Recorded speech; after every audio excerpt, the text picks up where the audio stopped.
Hi people, welcome back to my channel. Here is Ray. If you're new here, I'm super excited to have you. And if you've been with me for a while, you already know that today we're going to dive into something real. You know when you're really into someone and you finally got a chance to talk to them, but then, boom, you got nothing to say and it feels like the conversation just dies out.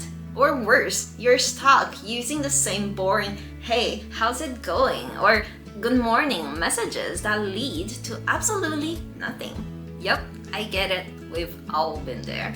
But don't worry. Today, I'm going to give you 3 psychology-backed tips to help you make your conversations way more interesting and actually connect with the person you're into. Ready to step up your conversation game? Let's go!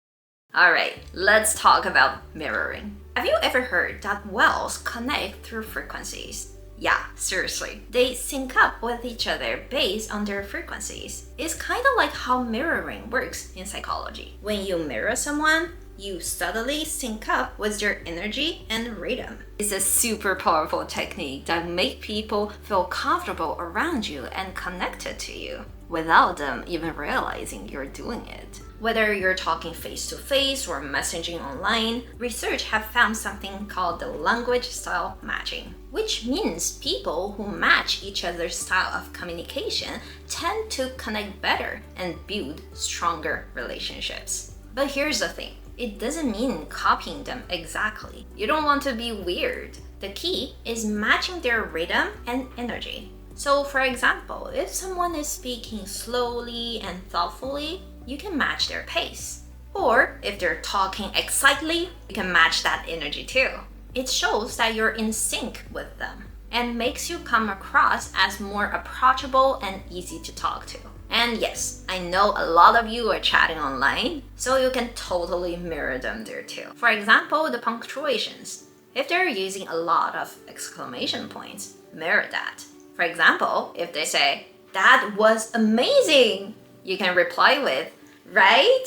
That was epic!" And then the tone words. If they use words like LOL, try dropping in an OMG or something similar. And finally, the emojis and memes. Pay attention to the emojis they use. If they use a lot of smileys or cat faces or some special memes, you can mirror that too. Just don't overdo it. Stick to about 20 to 30% of their style so it still feels natural and not creepy. And if you're meeting in person, try to mirror their body language. For example, you can lean in when they do it and match their posture when they do it. This helps create that emotional connection and makes them feel comfortable around you. Alright, moving to tips number 2.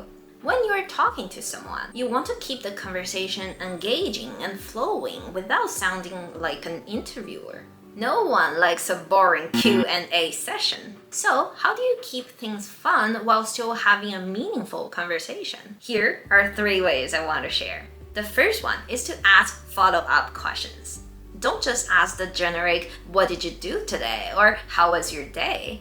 You want to dig in a little deeper. Ask open-ended questions that spark a deeper conversation. For example, you could ask, "What's something new you gotten into lately?" And then follow up with, "How did you get into that?" This shows you're really interested in what you have to say and you're not only trying to fill the space with small talk.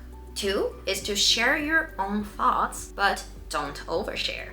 This is all about finding a balance. Share a little bit about yourself, but don't take over the conversation.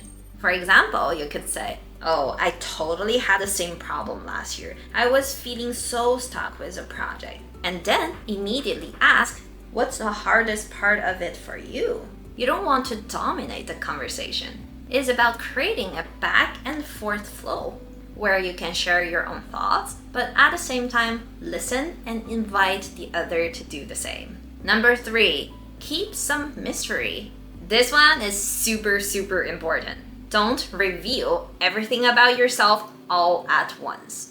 A little mystery goes a long way in keeping the conversation interesting. If they ask you what you did over the weekend, don't just give them the whole story. Give them a hint and let them guess. It keeps them curious and wanting more.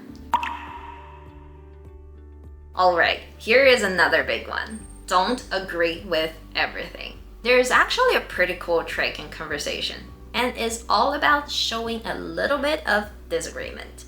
If someone's always agreeing with you, it can get pretty boring, right? It feels like they don't have their own personality. And here's the thing, especially when you're into someone, you want to avoid conflict, so you just say yes to everything. But trust me, someone who has their own opinion is super attractive. Research shows that self-expression and having independent views actually increase attraction, especially early on in a relationship. In fact, when you're just starting to date, people are drawn to those who have their own thoughts, their own ideas and values and opinions. A little disagreement or just offering another perspective makes the conversation way more interesting. But remember, it's all about how you do it. You don't want to be aggressive or rude. You can say something like, I see what you mean, but actually I have a slightly different perspective. For me, I think blah blah blah. Then you go back to them and ask how they feel about your perspective. That way, you're showing you're independent. You're giving out your own thoughts, perspective, without coming off as hostile. And at the same time, you're inviting them to join you to dive into a real conversation with you. The truth is, differences are what keep things fresh in a relationship. This kind of gentle disagreement or offering a different point of view helps you each understand each other better and build a stronger connection. Plus, you make the attraction grow over time. So, here you have it. 3 simple but super powerful psychology tricks to help you have a more interesting and engaging conversations and really connect with that special someone. Mirroring, keeping things interesting and not always agreeing. These little changes can actually make a huge difference in how you're perceived and how much you attract the person you're talking to. If you found these tips helpful, make sure to give this video a like and share it with those who need it. If you have any thoughts or ideas or your own stories, thanks for watching! If you like me, my video, or want to know more about psychology, hit like and subscribe to my channel. I'll see you next Friday!